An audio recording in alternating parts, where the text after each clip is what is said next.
What's up, dudes and dudettes? My name's Seth, and we are back again for another Trove patch notes magic spell. You're gonna have to excuse me right here, right now, if I end up like coughing in the video and stuff. I'm actually really secretly sick right now. You might hear it in my voice. I took a bunch of cough syrup and stuff. Anyway, beautiful patch today, ladies and gentlemen. It's actually very exciting because nobody really expected this.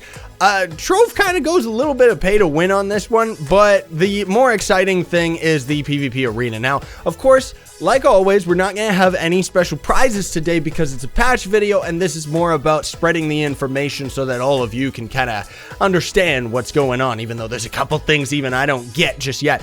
Either way, I would very much appreciate it if you would Hadouken the like button for me, ladies and gentlemen. It very much helps me out. Now, without further ado, features for this week is it's double chaos factor week. Get twice as many chaos chests for every single bit of factor that you have. So, for example, right now, I have 7 factor.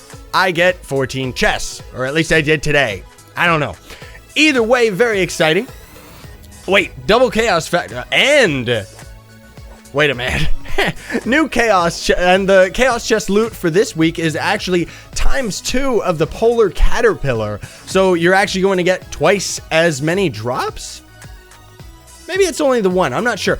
Anyways, they also have 3, 6, and 12 month patron passes are now available in the Trove store. That's over in the patron section. We'll get into all that other stuff in a minute. But otherwise, I mean, look at these. They're kind of cool, but also, this one's weird that this is still the only tradable one. But either way, these packs also are on sale right now. And then they're going to go back to normal prices. Now, for myself personally, I don't recommend the higher, like, a year patron pass because a year is a very long time to see, like, whether or not you're still going to be playing this game, right? I mean, I am, so maybe I should get it, but I don't really feel like spending $100 on that. That's just me. Anyways, now, game updates. The character sheet has been updated, which it is much better now. I love how our little helmet that we have right here for some reason has an outer effect to it. But anyway, the way that this works right now, ladies and gents, is this is actually the style that you have selected right now. So this is actually what our face is. And if you click on it, now you can actually just select any of the style right here. So it's like the vanity item is the same slot as your main item. So hopefully that's going to make people a little less confused. They also have the banner section, but we'll get into that in a minute. The adventure tower in the hub, which, well, I guess we won't really go there right now because we got a lot of people. I'm trying to keep these people here so that when we go into the PvP arena. But the hub area now, you know, the big tower that has, like, usually it only goes up to a U1 portal. Now it actually goes U1 to 6. So very, very handy for people that aren't in a club that already have all of the portals set up. Patron status now grants double battle factor and doubles your drop rate of battle boxes. The battle boxes are a random drop, same as adventure chests in PvP. They are extremely rare and hard to get in the first place. And as far as your PvP rank, I'm not exactly sure on that, but we'll get into that in a bit.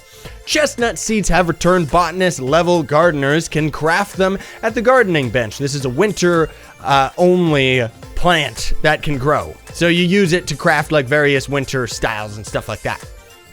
The bulldozer mount, the griefing tool, and Big Bomb legendary tome are available on sale in the Trove store individually. So you can see the bull mount right here. They also have the bomb tome right here. Or you can just buy them a part of this $20 pack right here. Now, here's the thing. If you're gonna get any of this stuff, get it from the pack. Because it's like, they kind of seem to be overlooking the fact that this pack is $20. And the bulldozer mount on his own is $30. And that's on his own. And this guy, 25 bucks. Like, that's ridiculous. Because the only way that you can get enough, credits for it is you'd have to buy, like, well, I guess this one's a $20 pack. Okay, so maybe it's like 20 bucks for the bull on his own. But either way, what this pack actually includes, I guess, never mind. It actually explains that a little bit further. Anyway, updated terraformer visuals. So now when you're actually planting down a terraformer in a club, it will show a graph that is a bit more informative to what it's actually going to destroy in a current biome. Because lots of times people will try to put down a new terraformer and then it's like it destroys like a whole bunch of special builds and stuff like that. Basic attack projectiles are now faster. I don't think that means attack attack speed. I think it means the projectile itself, like the amount of time that it takes to get to its target. Excuse that in the bottom corner. Big bombs, designed by Tribe, are now craftable in game as well. So we don't actually seem to have a crafting table right here. So I'm actually gonna warp over to TP2. There we go.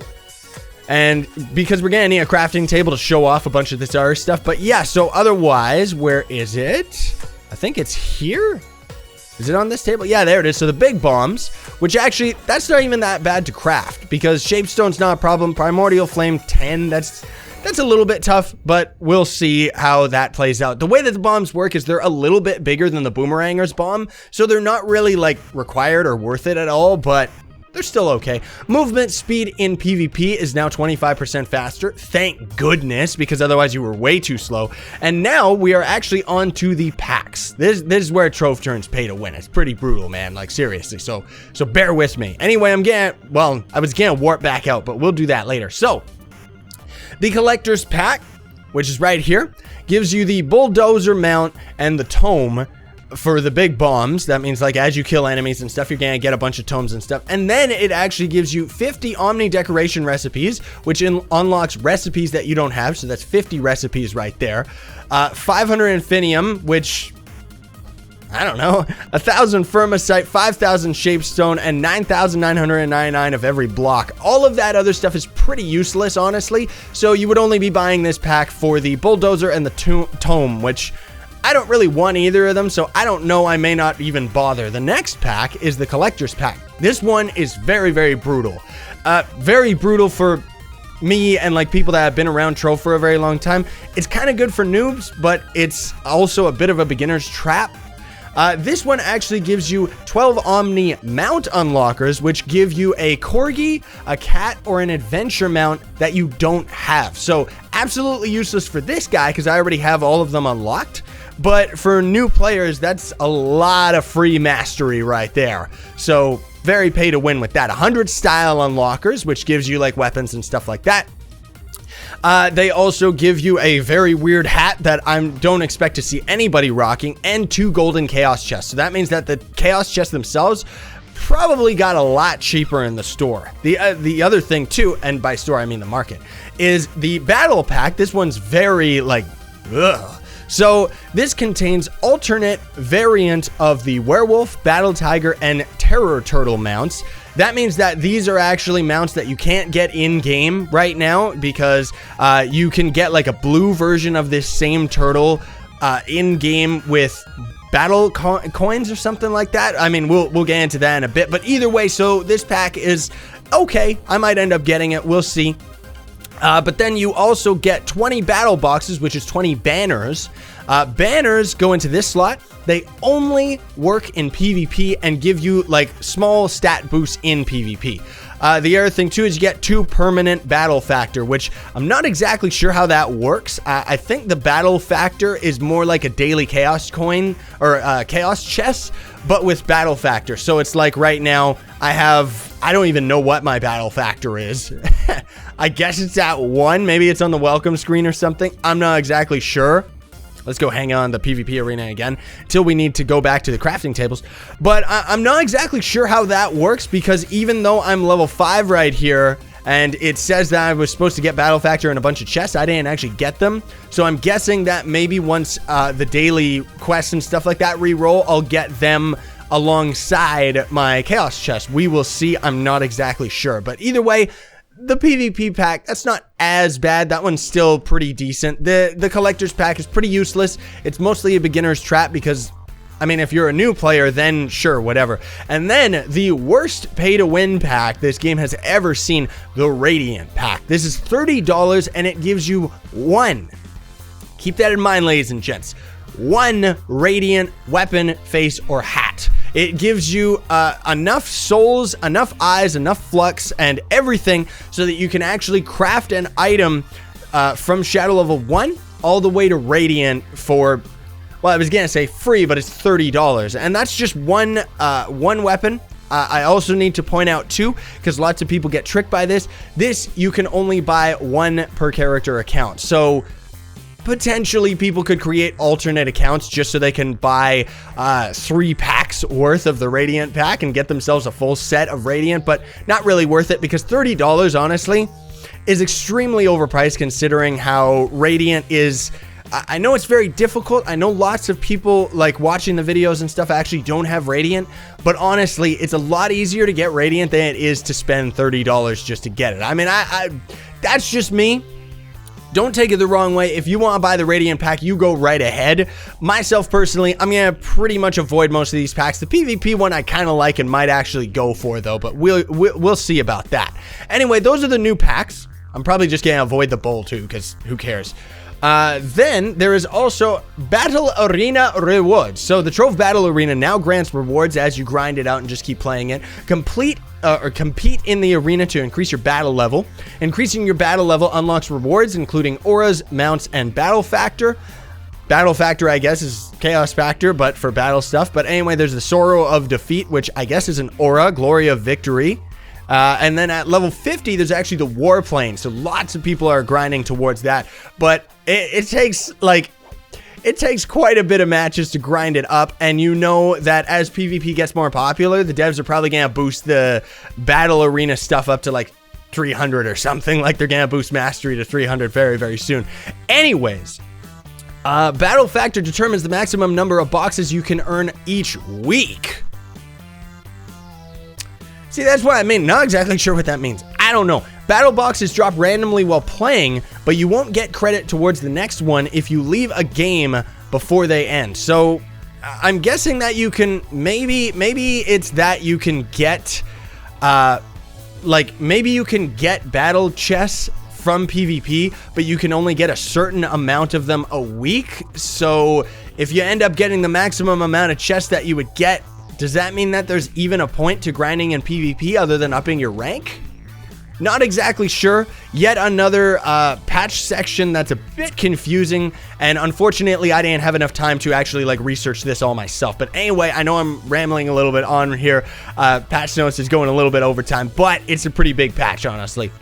Classic battle boxes will contain a battle banner that grants PvP stats when equipped, and the brand new banner slot on the character screen. Yes, of course. There is also your equipped battle banner will also modify the power-ups received in a battle arena matches. Not exactly sure what that's about. Maybe some of them make it so that you only get like very special items or something like that. Not exactly sure. Break down battle banners in the loot collector to receive arena coins, which can be spent at the hub on the new NPCs that are hanging around outside. These dudes over here. And it costs quite a bit. I like how these guys always hide here. You need, so you'd have to deconstruct 50, 60, 70, 80, 90 banners. So you'd have to open 90 chests, get 90 banners, grind them all back down to coins, and then you'd be able to get all of these beautiful goodums. But it's going to take a long time for that. So again, a little bit of pay to win, because if you're buying this pack right here, that means you got 20 banners. So yeah. Anyways, custom battle arenas are already live. That's the most exciting thing about today's patch is build your own custom battle arenas in club worlds that receive the same rewards as battle arenas in the club. So we already constructed this. This is our battle arena in Team Pixel. We got Team Pixel versus Pinata Assassin, or Dragon Kigurumis versus the Pinata Assassins. But Team Pixel is the Kigurumi. So yeah, anyway. Create custom spawn points, flag spawns, and capture points for both teams. They finally have those in as prop items. So that right there is the neutral flag, for example. And I'll just show you over here on the Pinata side. We've got, this is the flag return spot, like for capturing. This is the spawn point for the Pinata side. This is the flag for the Pinata side. So pretty cool that they actually just put them in very easily. Over there, you see that question mark box on the bridge. That is just an item that you use in PvP. So it's cool that you can actually set it all up right now. It's actually very, very brutal to craft most of it because it's 75 infinium per almost everything. And you do all of it at a world spring. They also have, what is it? Where's our world spring? They also have traps too. Only this one trap, but otherwise it's 75, 75, lots of shadow diamonds and stuff like that. So setting up spawn points can be a bit of an issue. Anyway, I'm going to try and skim through most of this. Those turrets also replace turrets in cornerstones. It's just the turret that shoots a fireball in one direction, and that's it. You can start a custom arena match before 10 players have arrived. So, for example, let's actually see. Doesn't look like we have 10 people here, unfortunately, but maybe we can get enough going. So, if you go into the PvP match right here, it's gonna start waiting for 10 people. And it's kind of the same as the hub PvP, where you gotta kind of get everybody to all join at the same time. Otherwise, it's gonna start separate instances. So you can see 7 more players. And unfortunately, I realized because I have the chat off, I can't use the command /test arena, which we could use right now, and it would force the match to start, but you don't get any of the PvP rewards or anything like that. So unfortunately, it doesn't look like we're gonna get to mess around on our map here, but don't worry, we'll end up messing around on our map in the Trove series and stuff like that, even if we don't get to do it today. It's very cool though. I'm actually very happy with how it turned out. The other thing too is bug fixes. Bug fix where the Lunar Lancer could become unable to use abilities after mashing the mouse 2 button. The other thing too, since it's taking a little bit too long, is the Lunar Lancer only seems to have 2 jump in PvP, and overall there seems to be a lot more balance and stuff like that.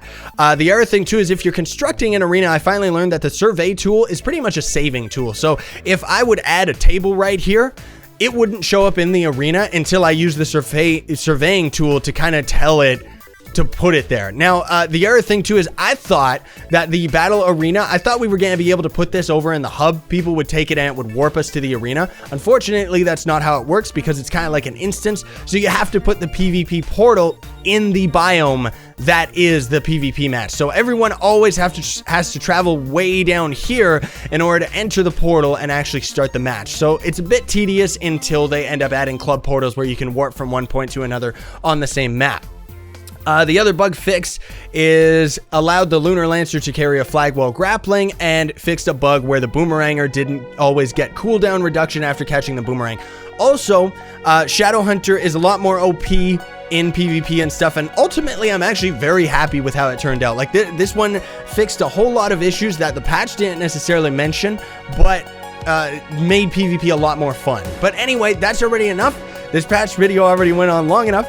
Either way, thank you all so much for watching. I very much appreciate it. I gotta go. Like, I'm on the clock right now. I can't even be recording that much after this. So I'm gonna hang out with everybody, maybe play a round or 2, and then I gotta get out of here. So thanks so much for watching, everybody. Don't forget to duke in the like button, share, favorite, and subscribe to join Team Pixel Side On. Stay epic, everybody. Believe in yourself.